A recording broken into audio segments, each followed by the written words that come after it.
Aloha and welcome to our Waiʻanae Coast Candidate Forum 2018. We want to first of all thank our the Ōlelo Studios for having us here again, and we welcome you candidates. We just want you to know that we are a local grassroots group coming from the Waiʻanae Coast, from Ma'ili, Nanakuli, Waiʻanae, and Makaha. But together in collaboration, we're here. We want to present you so that our people can get your heart, hear the perspective that you have to offer in today's forum.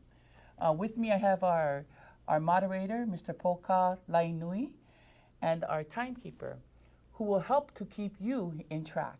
So please be mindful so that we can give you both equal opportunity to answer the questions accordingly. Thank you. Gentlemen, generally these kinds of panels, there seems to be a sense of tension, uncertainty, and what I intend to do is to stress that the most important thing is to communicate with one another.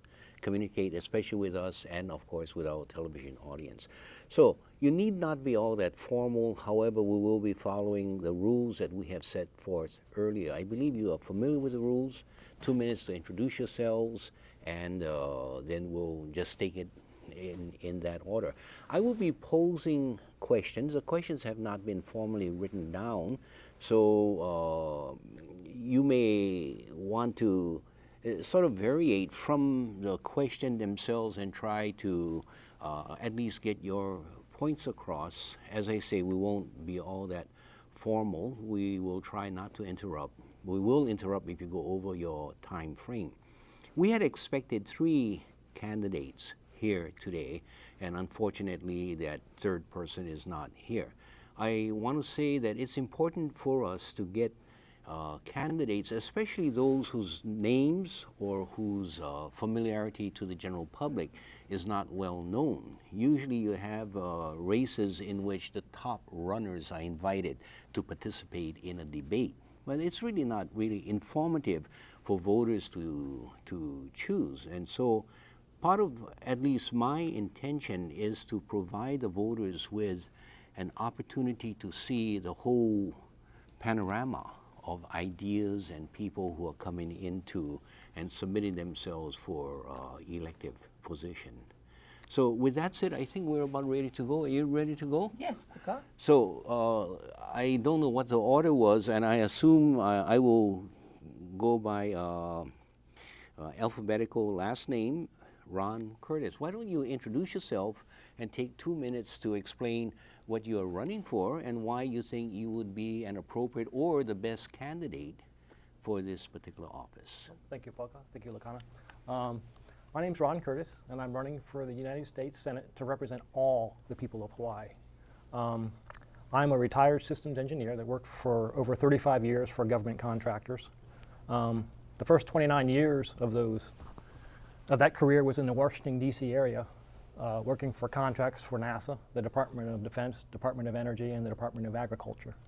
All my roles on those contracts involved managing change and innovation to drive efficiencies and effectiveness on government contracts while at the same time reducing or eliminating waste. So in 2009, I moved to Kauai to take on the role of the station manager for NASA's Koke Park Geophysical Observatory. I retired from that job in February of 2016. So I found myself earlier this year more frequently complaining about our federal government, and I decided it was time to stop complaining and time to start doing something about it. So I decided to run for the Senate seat. I don't need to run for myself. I'm actually comfortably retired with a pension and a 401k that'll last my lifetime. So based on that, of the $174,000 senator salary, what I don't use for personal expenses for actually serving as a senator, I'm going to donate back to the charities of Hawaii for our KK. It should be about, right now looking at it's about $120,000 a year. Our KK are our future, and there's no better investment in our future than in our KK. I'm running on a platform of, I can talk fast, of complete change, thank you. I'm going to use my systems engineering background. I'm approaching this as a engineering project, and I'm going to drive innovation and change with that engineering experience. I'm not running as a typical campaign. I'm running this like a proposal bid for a government proposal. So with that, I'm saying, I go for a little bit longer, but thank you. I'm running for Hawaii, for the people of Hawaii, for our future, and for our country. Thank you. Thank you very much.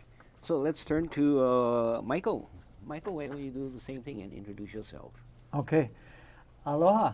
I'm Mike Hodgkiss, and I stand before you today to present you with an alternative to the absolute vacuum when it comes to solutions. Let us first ask, where is the media's thirst for solutions? We have suffered the divisive and unpleasant experience over the last 2 years of their thirst for President Trump's blood. But where is their thirst for solutions? I want to suggest one act that will open your eyes wide, and that is to open the website associated with my mentor, Lyndon LaRouche. The LaRouche Political Action Committee and the Schiller Institute proposals have the potential to restore your faith in humanity's basic goodness, the Aloha spirit, residing in all good people. LaRouche, an economist, insists that the myriad of issues facing us will never be solved by a piecemeal, a one-by-one approach. The only solution lies in replacing the bankrupt global central bank system with the system developed by our first Treasury Secretary, Alexander Hamilton, which became known worldwide as the American system. The American system had a national bank owned by the citizens of our great republic at its core. The Federal Reserve System, a private central bank holding our nation hostage to their fictitious debt bubble, must be replaced with a Hamiltonian national bank, charged with the responsibility of providing massive amounts of cheap credit for the multitude of projects we need in our country, just like China is doing. China is using the American system to outdo us. Thank you very much. Very interesting and two quite different approaches being taken. And I'm sure during the discussion that we will have, you will have an opportunity to perhaps expand on your different approaches. Is there any particular question you want to begin with, or shall I begin? Please do. Okay, let's start with the second one first. In this case, Michael. Michael, it's very interesting that you talk about the thirst that media has for solutions. And yet, my understanding is that the purpose of media in a free society as a fourth estate is not necessarily to find solutions, but to bring about transparency between civil society, government, and industry. And yet you are trying to place, it seems, media in a different arena for solutions, and I guess with some capacity to carry out the solution. Can you clear up for me, what do you mean by that? Absolutely. If you take this example here, Mr. LaRouche, right? You take him. This guy has been completely blacked out of the media since I first read a LaRouche pamphlet on the International Development Bank proposal written by LaRouche in 1975. And this would have worked then to stop the collapse. But the media completely blacked this out. Well, I don't want to take up your time because we are not, this cannot be too loose a conversation. But I would like for you to take a very clear aim at the direction of my question. The purpose of media, starting from Franklin and the earlier Americans, was always to bring about transparency within a democratic society. Right. Not to reach a solution for that democratic society. LaRouche has the solutions. They refuse to report it to people. They refuse to counterpose LaRouche's solution to... Yeah. Your belief is that media should actually be finding the solutions rather than simply reporting to civil society. No, I believe that LaRouche found the solutions. They should report it. Okay. Well, thank you very much for your response. That's my thinking. Okay. And sir, Ron, you want to comment on this discussion? I can if you'd like to. Yeah, why don't you, and then we can go I have a into slightly question. different take, and that is that I find the media has drifted away from what you want to see, reporting on the facts, and they're using selective facts from their viewpoint to drive a narrative that they want to feed to the American people. So I find myself watching CNN News, Fox News, ABC News to try to if I can get enough facts to figure out what the real truth is. I say if I was a businessman right now today, I'd go start a cable news company called Just the Facts News and let me make the people make the decision for themselves.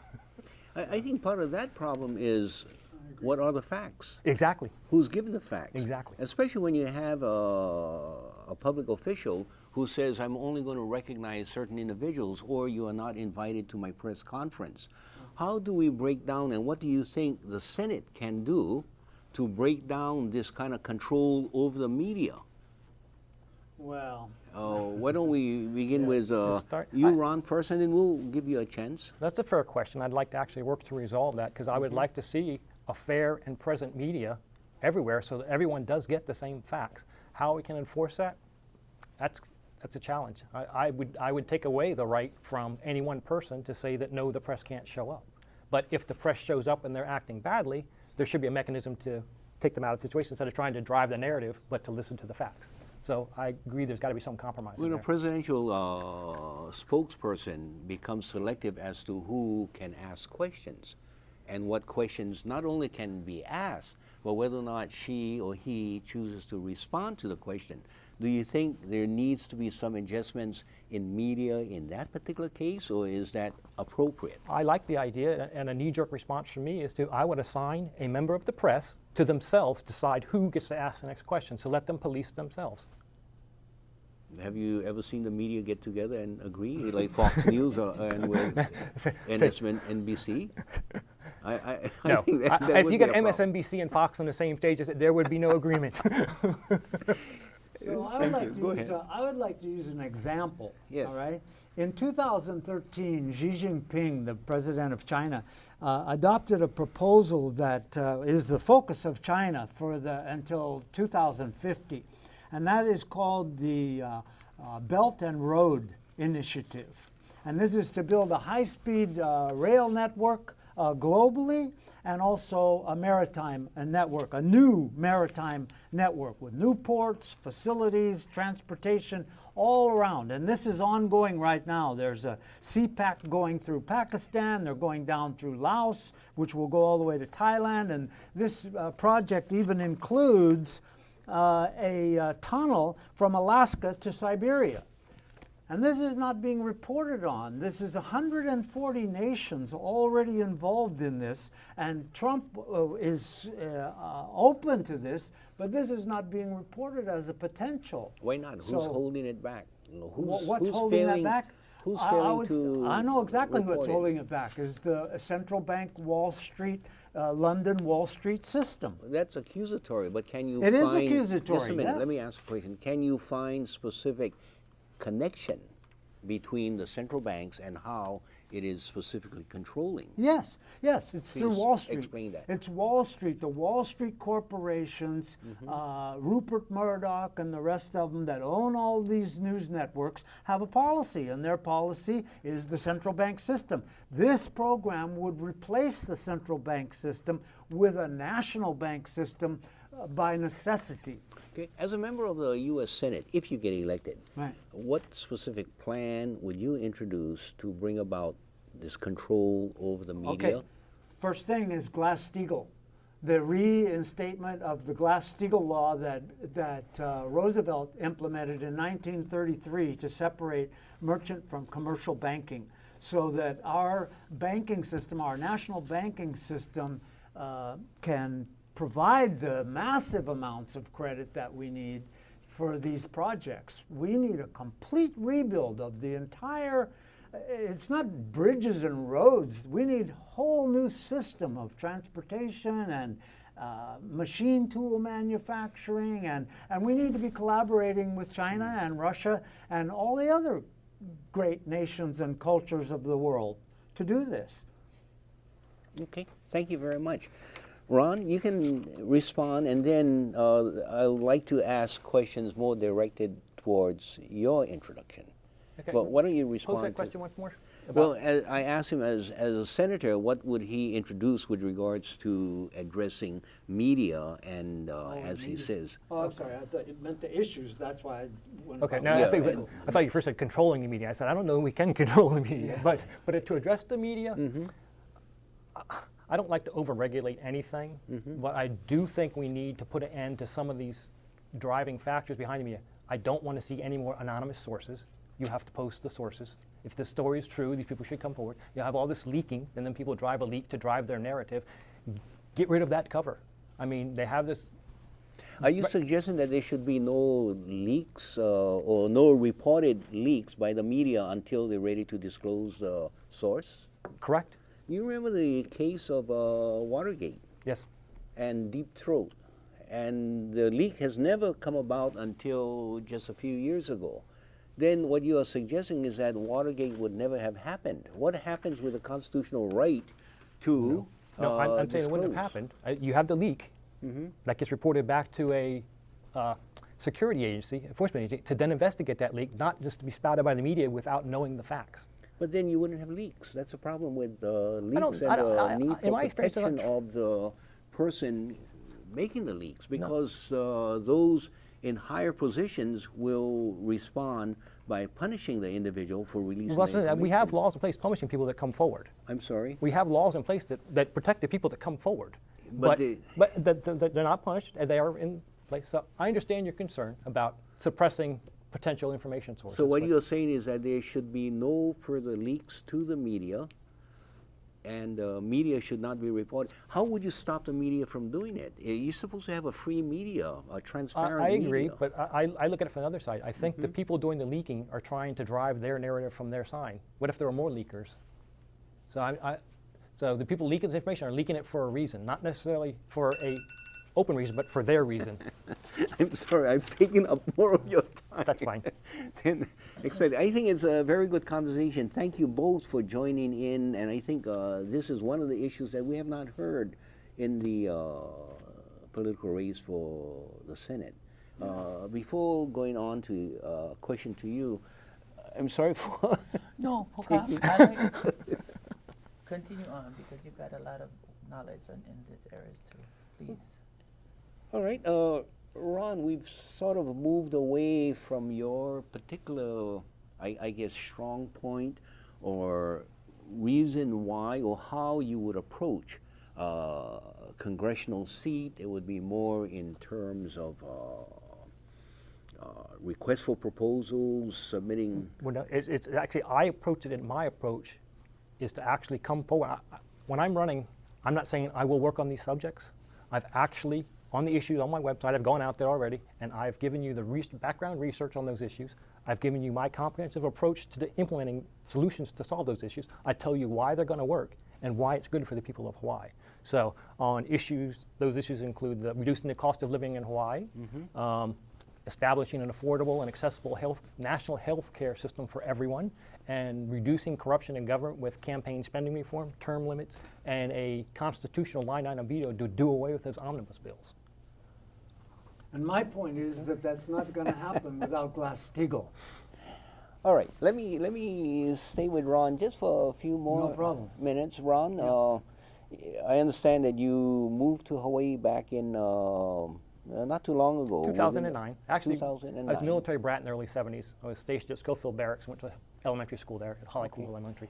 And in representing Hawaii, Hawaii has a particular history in relationship to the United States. In fact, this is the 125th anniversary of the American aggression into Hawaii and the takeover.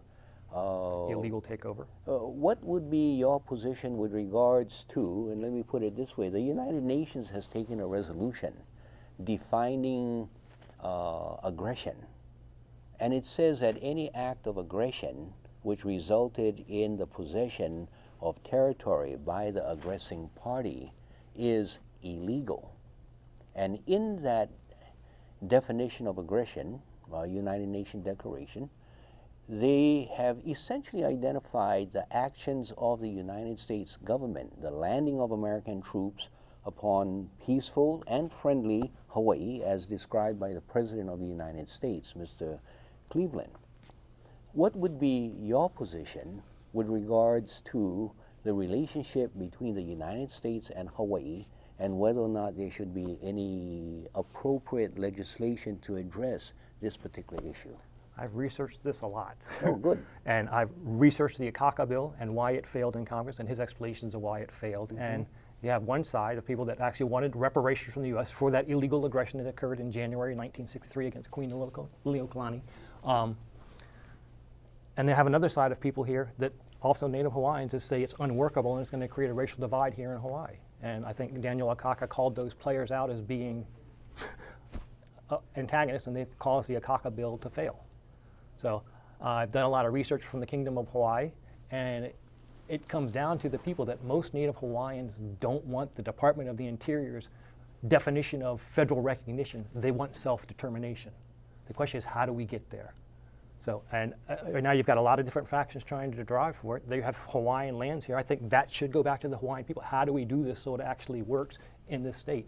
I wouldn't advocate for those people, but I'm asking all the stakeholders to come together and agree to work on a solution. And me as a U.S. Senator, I will drive that through the Senate. But you're right, I'm new to the islands. I'm not a stakeholder in that answer. But I will take the answer from the people of Hawaii and drive it through the Senate. Okay, thank you very much. We'll follow up with that question. It's a very interesting issue. I want to give you an opportunity, Michael, to respond to what you have just heard, and what are your thoughts about this particular issue of American aggression, the continual possession? Some of us call it occupation, other people call it colonization. What would be the appropriate approach to address this continuing illegality? I think it's water under the bridge. When you That's say what I water think. under the bridge, can you be more extensive? I think that, look, what we have to do is we have to save our republic. Hawaii joined as a state, one of the states of the United States in 1950. And our first senator, one of our first senators, Hiram Fong, was a Republican, and he was with Kennedy. He was with John Kennedy on the projects, like, for instance, the North American Water Project. One of the things that would create thousands and thousands of highly productive jobs. And people from Hawaii, people who live in this state, will be taking part in that, I guarantee you. Yeah, I understand what you've said about water under the bridge and John Kennedy and the water project. I don't think that's what you really mean, though. Can we come back a little bit? What do you mean, what we really mean? When you say it's water under the bridge. Yeah, I don't think that Hawaii is ever going to be a kingdom again. Well, Simple as that. I think the question essentially is, the U.S. Congress has apologized for the act that had taken. Yeah. It had taken. The President of the United States had signed that apology law. It is Right. public law, 103-150. Right. 100 years prior to that, the President of the United States confessed and went to the joint houses of Congress and said a wrong has thus been done. The And I don't question disagree with have, that. I don't disagree. Okay, I'm glad we at least Yeah, I see the don't disagree facts with that. that. way, and I think course. Ron, you would see it the same way as well. But the idea of water under the bridge is a crime because of the passage of time. Supposed to be forgotten or excused or just looked at as water under the bridge, or is there a continuing liability by the wrongdoer to address an appropriate solution and not just say that's Well, too what long, is water under appropriate the bridge. solution then? What is this appropriate? What is it? I mean, Yeah, you're the what would- candidate. What would Hawaii? Well, I don't think there is a. You know, like I said, as far as I'm concerned, the Yes. solution is it's water under the bridge. We've got to live with the past. Okay, all right, we'll get to that. I understand you're very clear. We're going to live with the past. Perhaps we have some disagreement as to how the past occurred, but we'll cover that Not later. even on that. I don't disagree with what Ron said about that. This was a coup. They took over They took over the islands. That's what they did. These corporate businessmen. Yes. Yeah. But if they hadn't, maybe it would have been England that would have done it instead. But yeah. So now we're here, and and we have to move forward. Can I add Yes, two, you can. Can I add two little things to that? Yeah. I mean, it wasn't just the U.S. government, the U.S. troops, Marines, they were part of that act, but it was businessmen here in Hawaii that formed the Republic of Hawaii.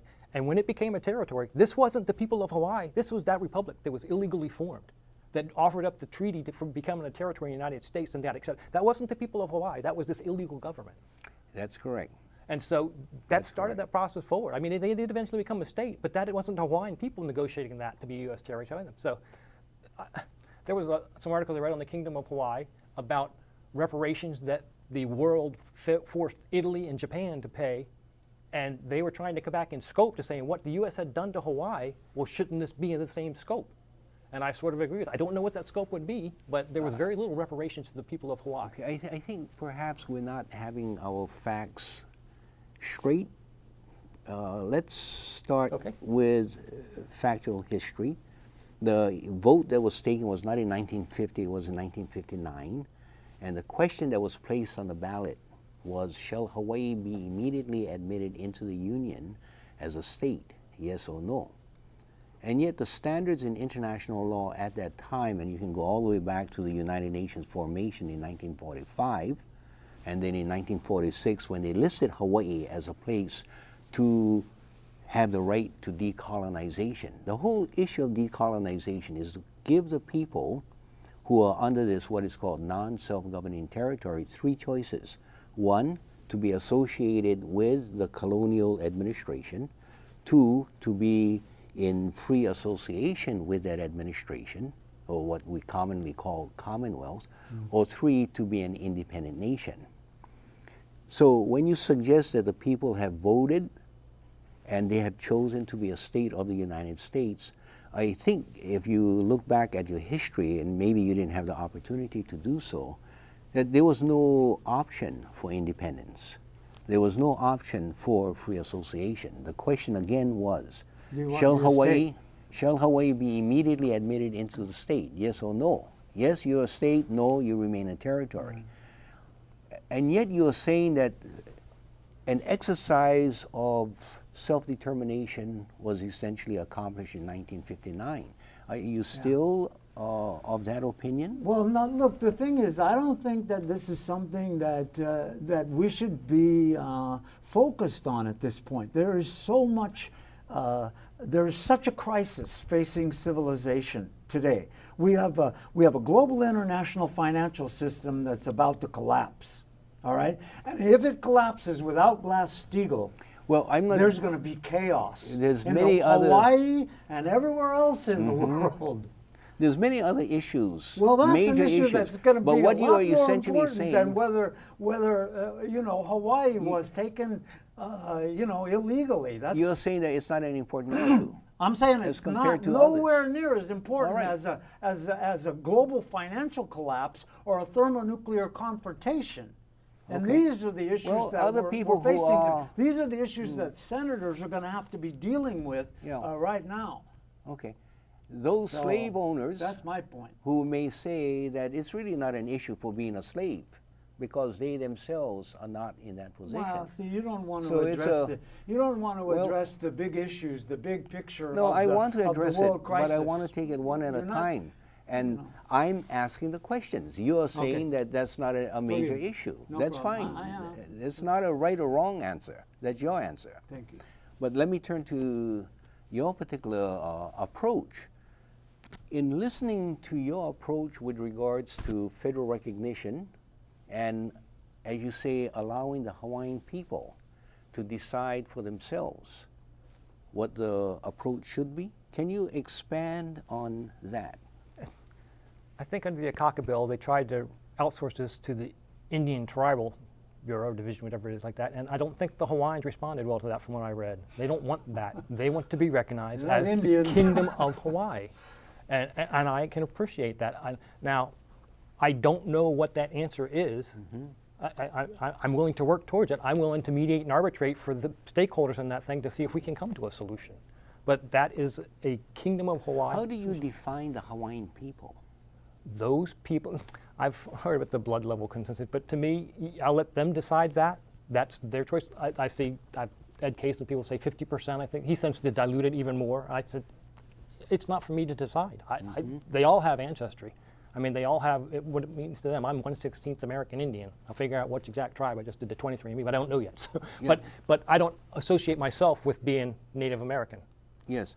My concern is that too often people associate it, however, with some percentage of blood, And I don't. I associate with the percentage of spirit. of spirit. So it's not a blood matter, but it's a spirit matter. There could be someone who's only 20% Hawaiian who is a traditional, cultural, practicing, right? Yes. And there could be someone who's 100% who doesn't care. Well, on one hand, you stay someone with 20%, but you're still coming back to blood. What about those who are Chinese, Caucasian, Filipino, who had been citizens of the Hawaiian nation? Would their voices be also considered? Were they citizens of the nation of Hawaii prior to the Yes, overthrow? Ah, yes. that is news to me. So yes, I would consider their interests as well. They would be they would be stakeholders. So they would be part of the solution. I see. Okay, very good. Thank you very much. Yeah, thank you. Locano? Well, I just have a question. We know that North Korea has been a really sore issue for us, not just locally, but nationwide. What is your perspective as to how that should be addressed? We know recently Trump had gone and he had met with the leaders, and for some people, they didn't appreciate it. But what is your perspective on that, North Korea It's very and the important. allies with Russia and United States? Yeah, North Korea has a border with China and Russia, and with South Korea, and then off of the point of South Korea is Japan, right? The New Silk Road, the Belt and Road Initiative, will bring a high-speed train right from South Korea up through North Korea and into China and Russia, Vladivostok. Vladivostok. And this is the basis for peace there on the peninsula, is the development project. That's the key to everything, is this development project. This brings the whole world together around uplifting all the peoples of Africa, of South and Central America, North America, all the Asia, all. This connects us all. And that's what I think we need, and I'm convinced that we need. So you think what Trump is doing is a positive? It's not only Trump that's doing this. Xi Jinping and Putin are also doing Right, all this. the leaders within these nations. Well, especially those two leaders, Xi Jinping and Putin, but also Abe in Japan is for this. Moon in South Korea is for this.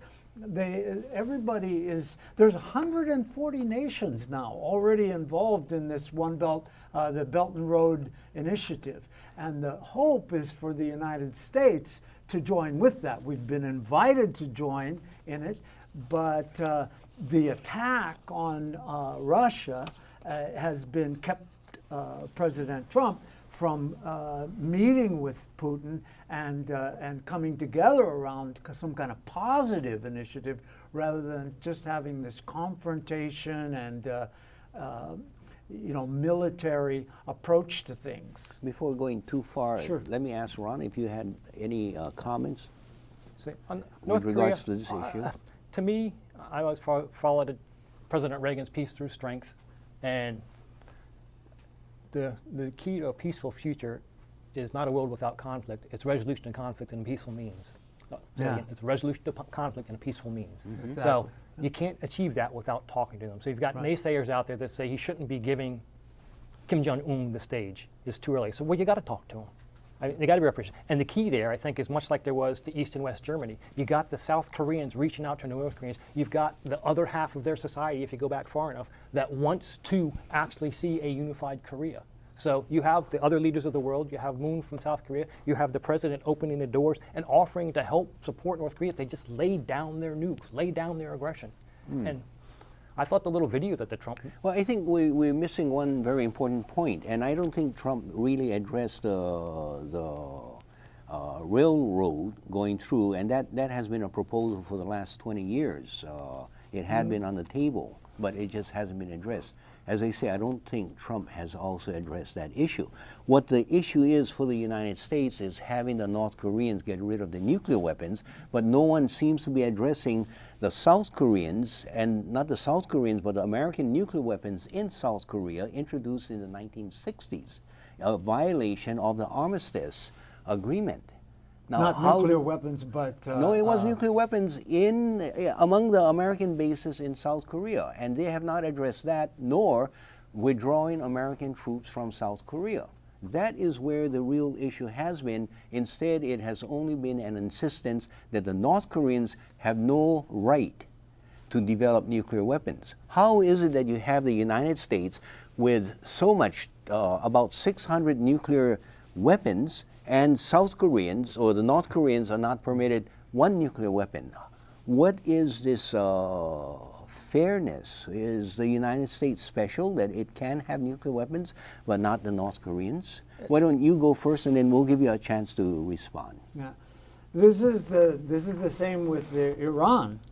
These are sovereign nations. We have no authority to tell them that they can't build a nuclear weapon or a nuclear energy plant or have nuclear research. We have no authority to tell Iran or Korea that they can't have nuclear technology.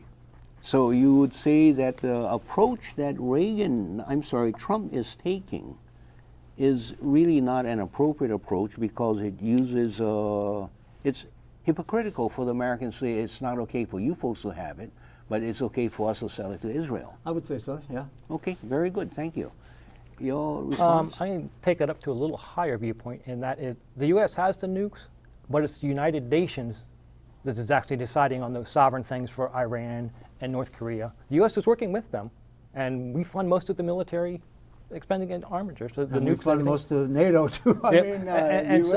And NATO. But I think some of that is not just U.S. acting independently, it is acting with our NATO and United Nations partners. I do believe that when you have bad actors out there in the world, to actually get them to the negotiating table with a carrot and stick diplomacy, you have to have an effective stick for the diplomacy, for the carrot to work. And so it may be too much, I agree, it may be too much for the number of nukes that are there, but there needs to be something that is a deterrent. But it avoids that underlying issue. Nuclear weapon states holding on to their nuclear weapons, while these other states who are threatened by these nuclear weapon states, the United States continues to conduct its RIMPAC exercises. Twice every year, they are pretending that they are invading North Korea, and they expect the North Koreans not develop any nuclear weapons. This hypocrisy. Yeah. How do you address that without even going to NATO or these alliances? I'll tell you how to address it. I know how you will, but before we do that, you don't know hang yet. on. Okay, just a minute. Hang on. Okay, go ahead. I want your opponent to give me an answer first. There is some hypocrisy in there, but at the same token, you need to practice those military exercises. So the very last thing we should ever do is go to war. But you got to be ready to go to war at any moment. And to be ready to go to war, you have to run those exercises. Who's a threat? North Korea was firing missiles off into the air. I know they're responding, you're saying they're responding to the U.S. hypocrisy, but they're firing those missiles over Japan, over South Korea. So they are making threatening gestures. I don't like Trump's responses, fire and fury in response to that stuff. It needs to be a much more presidential decorum in those discussions. It can't be what he says. But you do need a strong military force to be it, or you're going to have the bad actors out there that will continue to act bad. So what is enough deterrent? I don't like the hypocrisy, but. Okay. Going back to our first thing, we were talking about the media, right? In the 80s, Lyndon LaRouche made a proposal called the Strategic Defense Initiative. And this proposal was to collaborate with Russia to develop lasers that could be placed in the atmosphere, in the ionosphere, that because in order for a nuclear missile to travel intercontinental, it has to go up out of the atmosphere into the ionosphere. And up there, very easy to destroy. very easy to destroy with lasers. I mean, like Oh, is that playing right? games. I Yeah. heard that it's Yeah. more, it's easier to destroy as it's in that hyperbola coming down, and that is where you destroy these No, weapons in rather the, than in the as arc, it's in the as arc, it yeah, above the atmosphere. that high. And Okay, then we it disagree would- on and the it would- science then. But the point being is that if we had developed them then, and then that's the way to get rid of nuclear weapons, rather than threatening and or invading or bombing some or treating.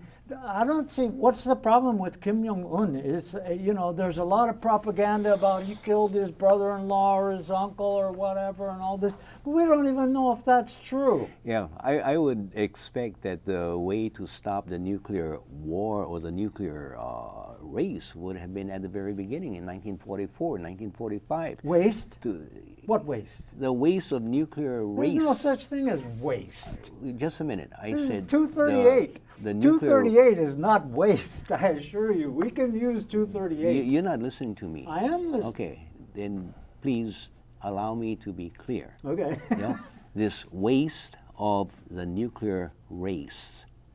There's no that waste. It is a waste. The expenses that we have put into nuclear weapons, into the military, Oh, that that kind is of a waste. waste. I thought you were talking about yes. radioactive. Well, if I so-called- know what the science is, but that's not what I was getting at. I see.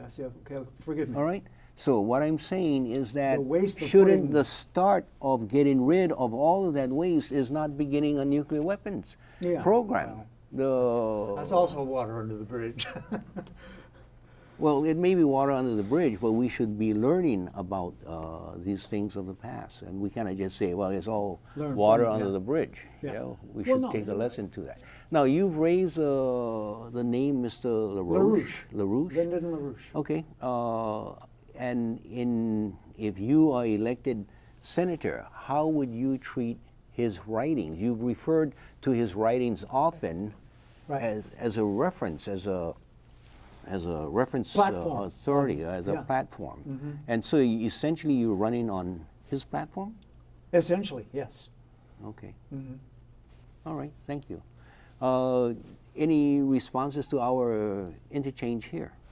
With the waste, I agree with you. I understand the expenses back there with the Manhattan Project stuff back when it all occurred, and that they did studies that it would have cost over 1 million lives for an invasion of Japan, and they chose that the nuclear option. Where do you come up with that study? I haven't heard it as a study. I've heard it as a response by Mr. Truman, and it wasn't 1 million. It was, I think, 85,000 good American boys. No, it was 1 million Japanese.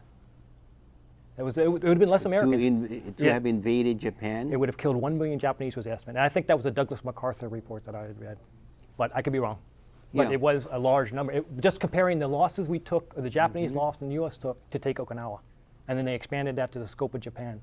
And they didn't want to see that much lives lost, so they chose that nuclear bomb option. So that's the story I read. I mean, you can correct me if that's wrong. Truman was a no good son of a gun. And, Is that the subject of this? That's the truth of the matter right there. And he knew that the Chinese were already in negotiations with the Vatican to surrender. Not the And, Chinese, the and Japanese, they I bombed think. Japan. Are you talking about the Japanese were already in Yes, negotiation? the Japanese had You already. said Chinese were. Okay, go ahead. I'm sorry. Yeah. The Japanese were already in in negotiations with the Vatican to surrender, and what Churchill convinced Truman to do was to bomb Japan because we had the nuclear weapon, and then what they wanted to do was create the Cold War after the war so that they could continue this divide and conquer, so that the colonialism could continue either through military colonialism or through financial colonialism, which is what ended up happening. And that was consolidated when Nixon took the dollar off gold in 1971. And so Well, I don't think the Vatican was involved. I had not read any report as to that. I believe that the Japanese had already attempted to negotiate a peace treaty with Russia, saying that they were willing to surrender. The only thing that they wanted to keep was the emperor and the emperor's position. Right. And that would not go with Truman because he had remembered Pearl Harbor and the disaster, or the supposed disaster that occurred in Pearl Harbor. If you're going to look at Truman, you also need to look at Roosevelt and the fact that they knew the attack was coming. And he, as you might call it, water under the bridge, but he failed to inform General Short and Admiral Kimmel of the oncoming attack, so that there was this so-called surprise in Hawaii, while they already had that information well known in Washington, D.C. So I think we should be fair with these presidents, treat them equally as the kind of way you had wanted to treat only Truman. No, I don't think Truman compares with FDR. Okay. FDR. We've left you out of this conversation. That's fine. I mean, I don't want to ask what your thoughts are on Roosevelt, because do you believe there really was an underlying conspiracy there to actually get the U.S. into the war by not reporting the information to Hawaii? That's the conspiracy I've heard. Yeah, and history is now coming to the fore that they had the information when they interrupted or intercepted the secret messages from Tokyo to the ambassador in Washington with the so-called black box. And they were interpreting this, and they knew the strike was coming. But they wanted to create a surprise attack so that they could get into the war in Europe. But anyway, perhaps we've meandered very interestingly. I want to thank both of you. I'm not calling this to an end, but this opportunity to sit, discuss, and really get to understand who you are, and getting into more elongated discussions, knowing how you both think. And I think it's very important to have this, or have had this opportunity. So with that said, you got 10 minutes, I think. I've got a, you know, we have lost our most recently our U.S. senators, Akaka and Inouye, and losing them, they had such a rapport, and they had a lot of collaboration and a lot of friendship, and with that, they were able to do a lot of things for our state, whether it be funds coming through, federal funds that helps us throughout. I'm wondering how you might be able to do that. I mean, we have people that's been there for a little while now, but I think for us, our people, you know, with rail coming down, transportation, with all our devastation that's been happening recently, you know, whether it be our floods, whether it be our storms, whether it be our Kilauea, what can you do? You know, how much strength will you be able to offer us? I'm sure our people are wondering, because we've lost a lot when we've lost these senators. Yeah. So now that you're going to be stepping into their shoes, what will you be able to do for Hawaii, and how would that happen? Well, like I said, I go back again to this project. We have to, first thing we have to do is Glass-Steagall. We have to stop the chaos, because if the banking system, which is ready to go, Italy is in trouble, Greece is in trouble, Portugal's in trouble. They're all, basically all the European Union is virtually bankrupt. Spain, and this is tied directly to the U.S.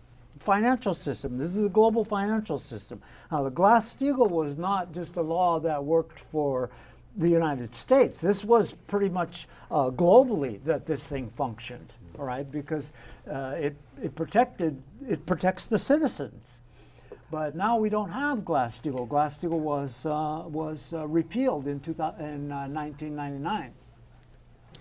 So we have to get the Glass-Steagall law, and that's the key to helping everybody, every state in the union. What would be your position with regards to the recent tax law that was passed by the U.S. Congress?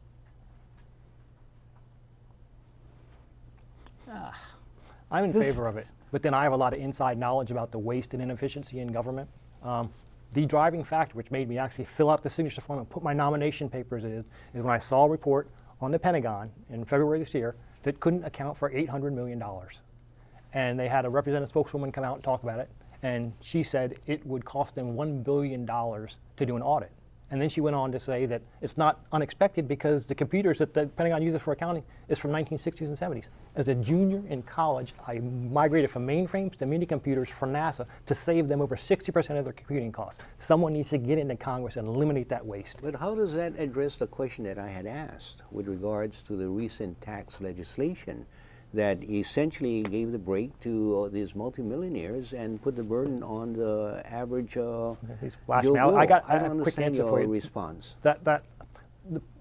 My response was related that you don't need more taxes. You need better and more efficient. You need more efficient, more effective government. Then why are they cutting out or the attempt to cut out Social Security benefits, your health care benefits, and the rest? Congress has, in the Senate, 55 lawyers, and in the House, 167 lawyers, and they're very good at thinking inside the box. They learn to optimize and maximize that thinking. In Congress, this current Congress, there's only 3 scientists and 8 engineers. Those are the people that think outside the box the most about driving change and innovation in our government. Those are the people that would go out there and we just going to the Pentagon, say I recover 30% of their budget. I'm covering everything that was lost in taxes on the get-go. So the taxes are already, the top 20% of the earners in the United States pay 87% of the taxes, income taxes. Okay. The top 1% pay 43%. So you get breaks to the top, but they're the ones paying all the money in the first place. Now, the other end of that is the corporate tax cuts. Now, I was really quick, and I actually dealt with corporate people back when I was young, and they pushed. I'll give you 30 seconds. And those Okay, companies. I'm going to have to interrupt and stop you at this Okay. point. It's not really getting, well, it does get to my essential question that you would not address anything that with regards to the tax law Oh, I would. that is taking place. I would make the individual tax cut permanent. Okay, all right, thank you. And you have any comments? You need to be very short. Not on that, but on the Okay, first I'm question. sorry. No, we're not going back to the first question. No, I mean that's all on the time the, that we have at the present time. We'd just like to give you folks an opportunity to give your closing statement for 1 minute, and starting with you. Go ahead, Mr. Hotchkiss. Okay. Go ahead. So please- I think that the one of the key thing that would be a benefit for Hawaii actually is with the Belt and Road Initiative is that there's no doubt that we would get a super port. We would get a super port in Hawaii because we're right in the middle here between Asia and North America, and so that is the kind of thing that would be incredible. Thousands and thousands of jobs, high-paying, skilled, long-term jobs, and then the other question is this: like I said, once we reinstate the Glass-Steagall, so that the banks cannot collapse into chaos, then we have to reorganize, replace the Federal Reserve with a national bank. National bank charged with the responsibility to issue massive amounts of credit for development and put our people back to work. Thank you very Mr. much. Hotchkiss. First, I want to thank you guys for this opportunity. Like I said, I'm running for Senate for all the people of Hawaii. I'm running for those that choose to vote for me, those that choose to vote for somebody else, and those that decide not to vote for whatever reason at all. So to represent you people, I need to communicate with the people of Hawaii. So this gives me an opportunity. I yesterday sat down with a Kaloa Town community meeting over on my island of Kauai and met with 13 councilmen in the neighborhood community and just watched them and listened to their issues. We need a better tie between our federal government and our state and local governments. And one of my proposals is to establish routine, whether it's 6 to a dozen times a year, of the federal representatives coming back here and meeting with our state and local legislatures so we can actually represent the issues from Hawaii in our federal government. So lastly, I say, Hawaii, you need to get out and vote. It's the least represented turnout in the nation, and no matter who you're voting for, get out there and vote. Democracy works best when everyone participates. Well, thank you very much. I right. really enjoyed this discussion. I did too. I believe our television audience also enjoyed this particular approach that we have had. Okay? All right. You want to close? Mahalo. Thank you very much for Thank joining you. us. Aloha, Polka.